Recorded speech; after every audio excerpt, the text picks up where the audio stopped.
royals have rolled up their sleeves to give back to UK communities following King Charles's coronation. Joined by their children, it marked an important milestone for Prince Louis in particular. John Paul Gonzo explains.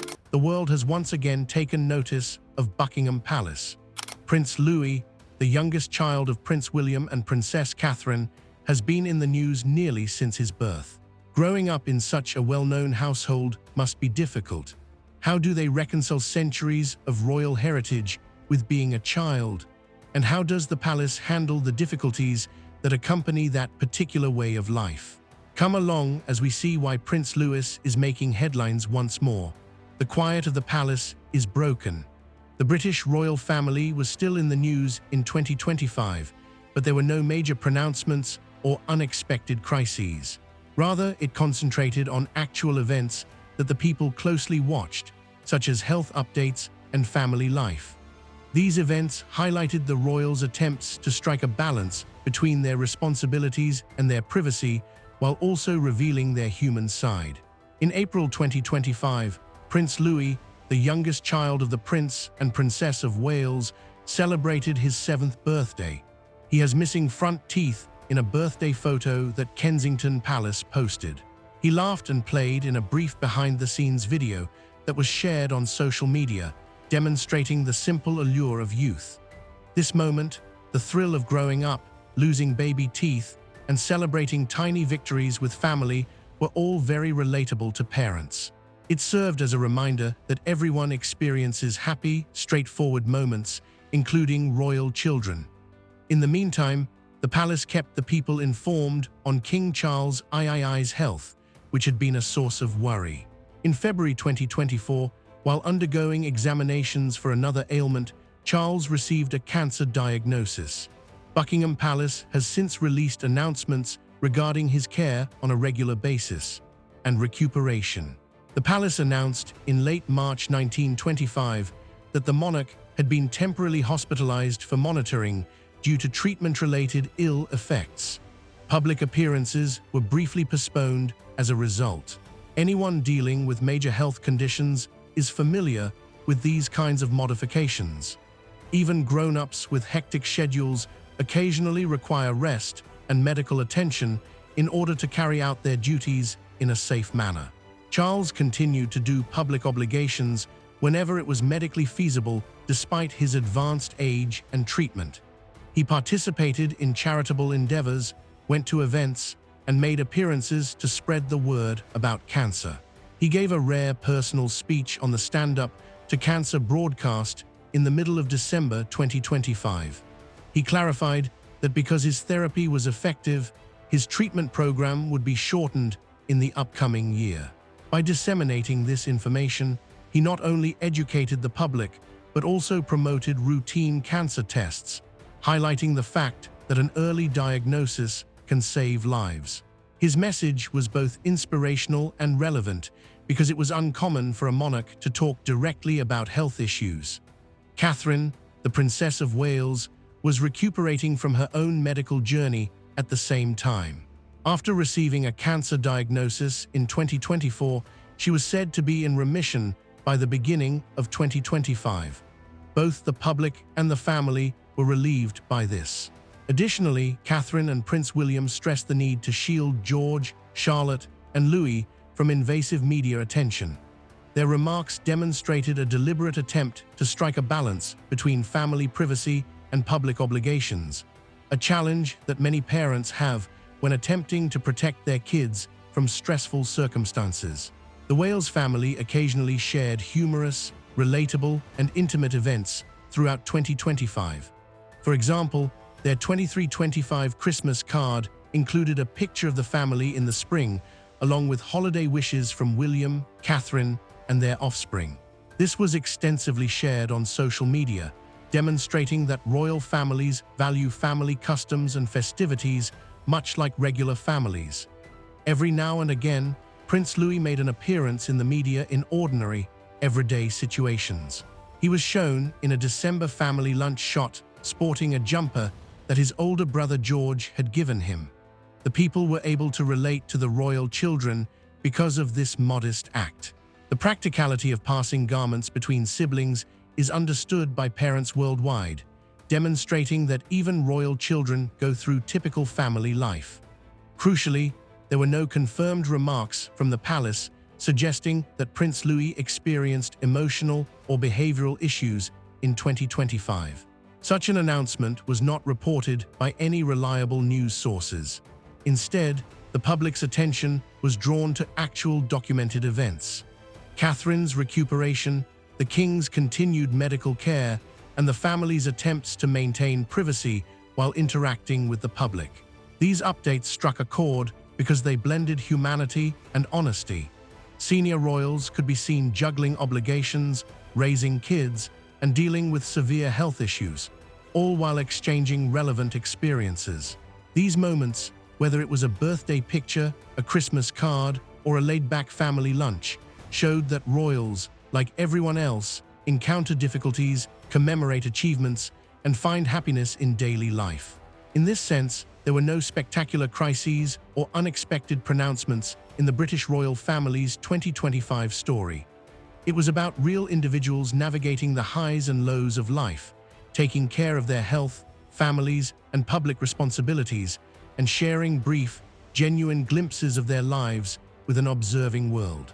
So how did William manage his royal responsibilities and his role as a father during this trying period? Williams expresses his opinions.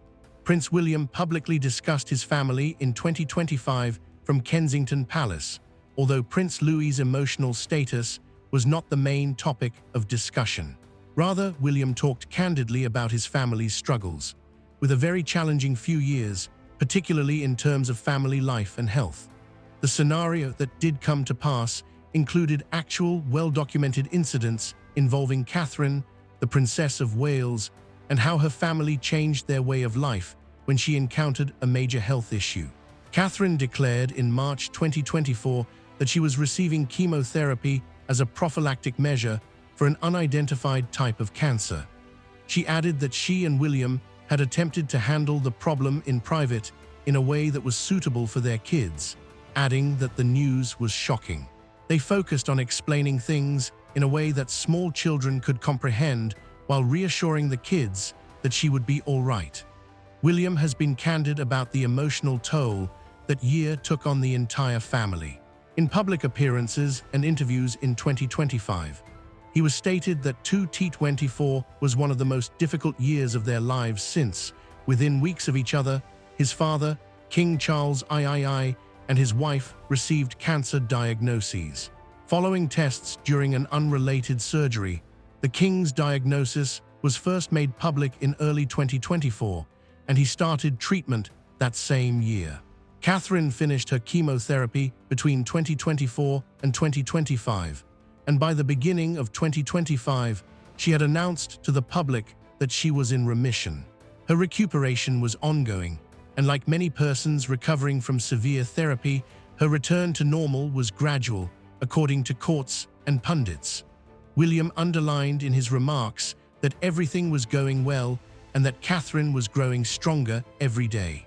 William's return to public service amid Catherine's treatment demonstrated the challenging equilibrium he upheld. He visited South Africa in November 2024, his first significant international journey after Catherine's diagnosis was to Africa for the Earthshot Prize ceremony. He informed reporters that Catherine was doing well and that the family was overcoming the situation during the visit. Both his dedication to environmental causes and his faith in Catherine's support network at home, with her parents and palace employees, were demonstrated by his choice to attend the event rather than postpone it. The prince also discussed how the encounter altered his understanding of what really counts.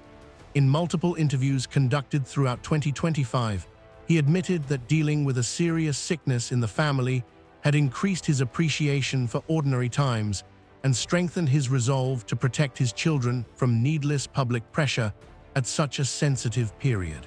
The couple also discussed safeguarding their kids' privacy and providing age-appropriate explanations of what was going on. William stated that in order for George, Charlotte, and Louis to feel secure and informed, they decided to share both the good news and the difficult aspects of Catherine's condition. He underlined that when a family member is sick, many parents, not just royals, have difficult conversations with their kids. In 2025, the public witnessed endearing personal moments from the Wales family that made them sympathetic as opposed to crisis news. For instance, a picture of William, Catherine, and their 3 kids from earlier in the year was included in the couple's 2025 Christmas card. George, Prince Louis, and Princess Charlotte grinning at each other. Many individuals were reminded of their own holiday pictures and how families support one another in trying times when they saw a family snapshot like this. Prince Louis himself frequently made appearances in more light-hearted daily reporting. In April 2025, he reached 7 years old, and Kensington Palace released a birthday photo of him displaying his missing front teeth with pride. Losing baby teeth is a common aspect of childhood and can be both funny and a little nerve-wracking for both children and caretakers, so many parents may relate to this experience. According to reports, the extended family also contributed to the stability and normalcy of the situation. Michael and Carol Middleton, Catherine's parents, occasionally assisted with the kids, particularly while Catherine was recuperating. This is a reflection of what many families experience when parents are preoccupied with recovering from illness. Grandparents and other family members frequently intervene to assist with day-to-day tasks and provide children with additional support. This information has been extensively discussed in media coverage of the family's adventures in 2025, even though it primarily originated from social media and commentary reporting rather than official palace comments. The family's relocation to Forest Lodge in Windsor Great Park in 2025 was another significant event. As part of a longer-term strategy to give their kids a stable environment, especially after years of turmoil, William, Catherine, and the kids moved into this larger family house. Increased security and restricted park access initially infuriated some locals, but royal experts pointed out that the family's goal was to create a feeling of home following a difficult time. King Charles has continued to battle cancer in the meantime. The palace announced in December 2025 that because of his good response, his therapy was entering a precautionary phase after almost 2 years. Charles called this a personal blessing and encouraged people to take cancer screening seriously through public speaking, which helped normalize health conversations for the general public. According to verifiable reports, William has talked about striking a balance between his responsibilities and his children's demands during a difficult period, and the Wales family has freely discussed aspects of their personal journey through illness, recuperation, and family life. Many families worldwide who balance employment, providing care, and helping loved ones deal with health issues can relate to these topics. However, how do royal parents protect their privacy while helping their kids during a family health crisis? What might royal protocol entail? Although there is no proof that Louis encountered these difficulties, let's examine what royal family support may entail in such a situation. Young Prince Louis was feeling overburdened at a royal residence on a calm weekday. This narrative is set against actual occurrences.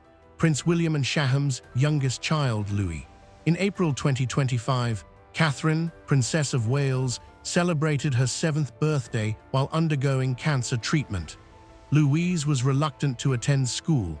Like kids his age, he had always been energetic and inquisitive.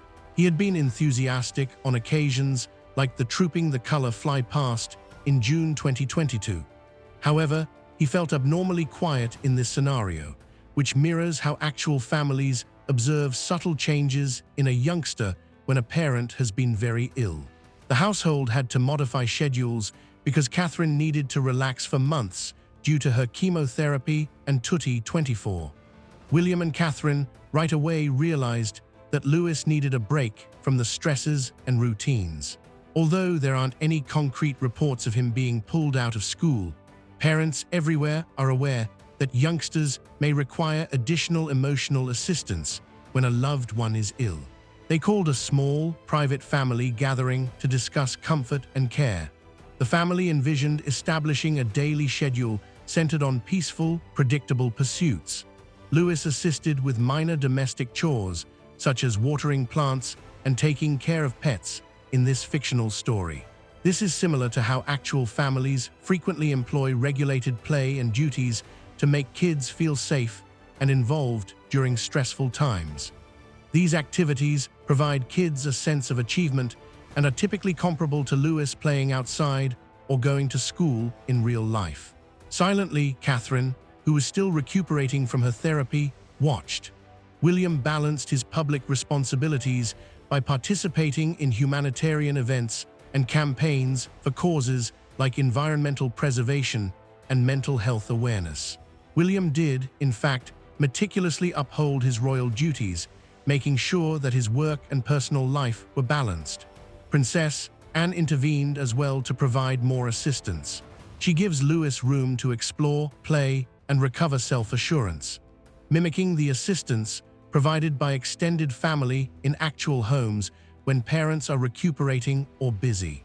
This realistic situation serves as an example of family support systems.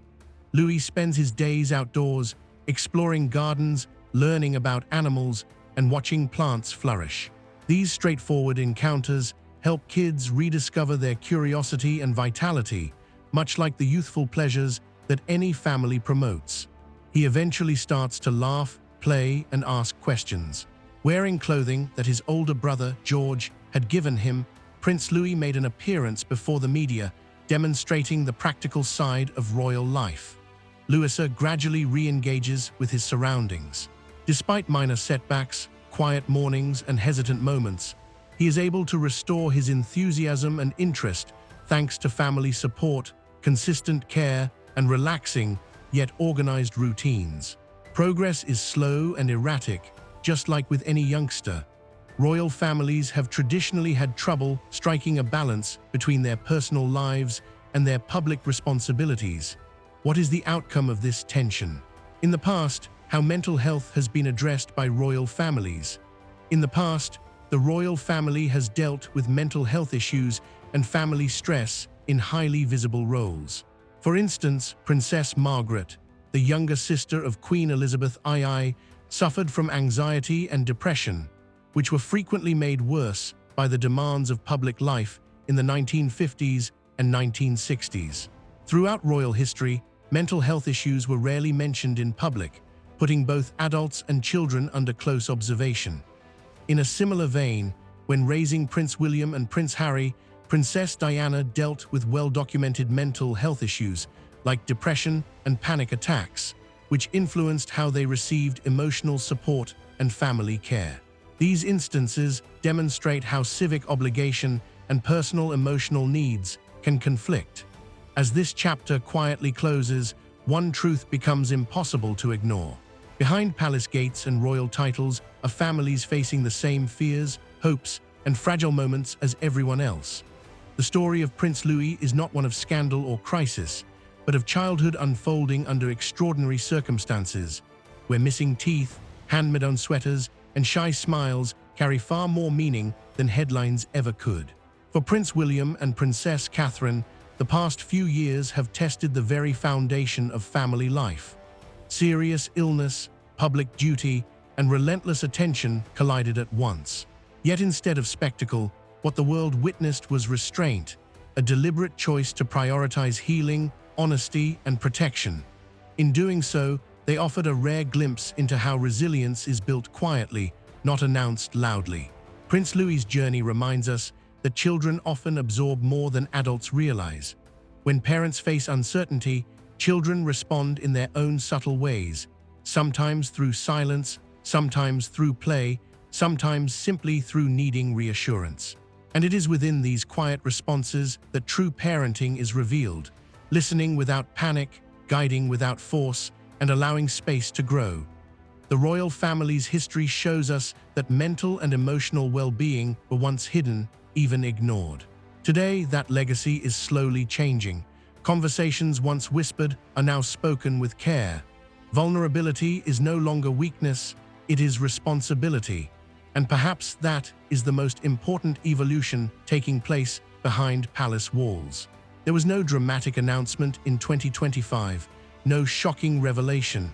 Instead, there was something far more powerful: stability, a family choosing calm over chaos, a future king learning that leadership begins at home, and a young prince allowed, above all else, to simply be a child.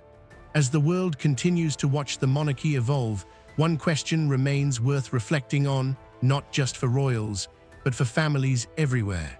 How do we protect the innocence of childhood in a world that never stops looking? If history teaches us anything, it's this: true strength isn't found in crowns or ceremonies, but in quiet moments of care, consistency, and compassion. And sometimes, the most important stories aren't the ones that shock us, but the ones that gently remind us what truly matters.